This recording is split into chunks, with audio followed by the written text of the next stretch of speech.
सुप्रभात, नमस्कार। मैं सुधा सक्सेना। जीवन में चलते हुए अक्सर एक प्रश्न दिमाग में गूंजता है, या घटनाएं जब घटती हैं, अव्यवस्था होती है, परिस्थितियां बदलती हैं, तब एक प्रश्न सदा मन में गूंजता है कि अगर सारी बातें पूर्व नियोजित हैं तो फिर हम क्या हैं। आइए आज इसी विषय पर थोड़ा चर्चा करते हैं।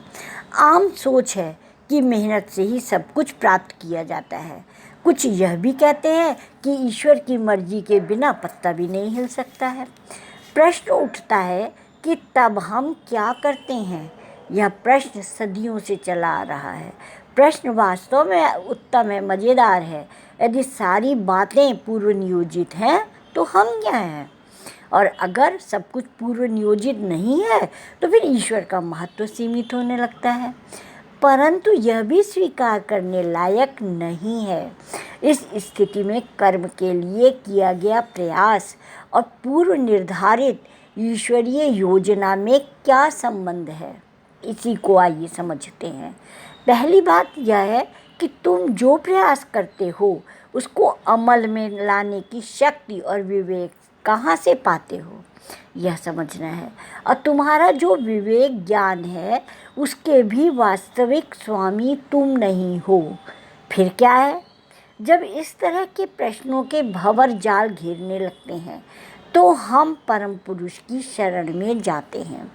परम पुरुष बहुत शक्तिशाली है और उन्हीं की शक्ति का एक बूंद हम हैं, और इसीलिए वह देखना चाहते हैं कि इस संसार के जीव जंतु, विशेषकर मनुष्य, कैसे काम करते हैं।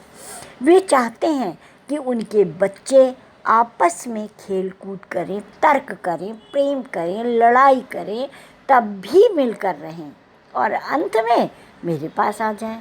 तो परम पुरुष के बच्चे जो कुछ भी करते हैं उनकी शक्ति से, और परम पुरुष जो कुछ भी करते हैं वह अपनी शक्ति से करते हैं।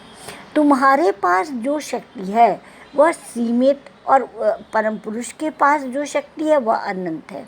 इसीलिए परम पुरुष जो चाहेंगे वही होगा, तुम जो चाहोगे वह नहीं होगा। जब साधक की चाह और परम पुरुष की चाह एक बन जाती है तो साधक का उत्साह बढ़ जाता है। और अब परम पुरुष की चाह क्या है, उनकी अभिलाषा क्या है, यह साधारण मनुष्य को पता नहीं है और जानना संभव भी नहीं है। क्यों?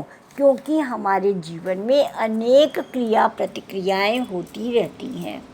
एक बात और समझिएगा कि परम पुरुष का एक छोटा सा अंश हमें मिला है।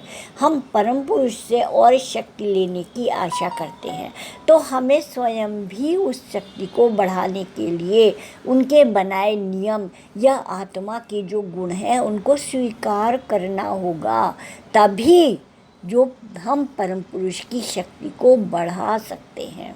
यदि हम इस बात को समझ लें कि वो शक्ति कहीं ऊपर से आई है, परम पुरुष से आई है, और जैसा कि अगर आप सामान्य उसमें देखिए तो हमें अपने पूर्वजों से हमारे पास शक्ति आई है, पूर्वजों की का अंश हैं हम, और उन पूर्वजों के पूर्वज परम पुरुष। तो इस प्रकार से अगर हम देखें तो हमें उन गुणों को, उन सद्भावों को, उन नियमों को और उन आचरण को हमें अपना बनाना होगा। जब हम उनको अपना बनाएंगे तभी हम परम पुरुष की शक्ति का विकास कर सकते हैं और जल्दी उस परम पुरुष के पास पहुंच सकते हैं।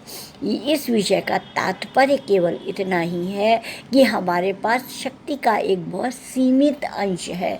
यदि हम उस शक्ति का सदुपयोग करना चाहते हैं तो ईश्वर के द्वारा बनाए गए नियमों का पालन करें, आत्मा के सद्गुणों का पालन करें, उसका अनुसरण करें, तभी हम जो हैं अपनी शक्ति का विस्तार कर सकते हैं। तो आज इतना ही।